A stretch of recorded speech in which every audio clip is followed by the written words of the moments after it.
Hello everyone, welcome back to the channel. In this video I will show you how to fix the camera keeps stopping problem.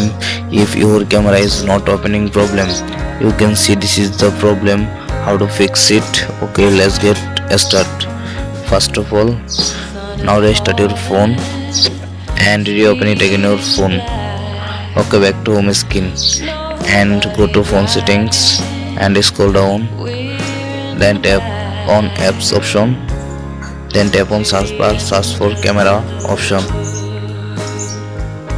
Now tap on camera apps and scroll down, then tap on force stops. Okay, and again tap on storage, tap on clear cache and clear data, delete.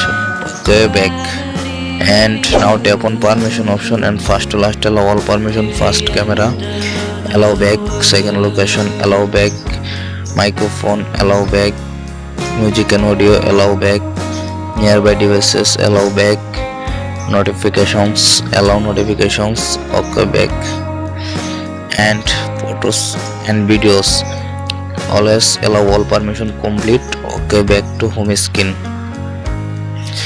and now open your camera app and see.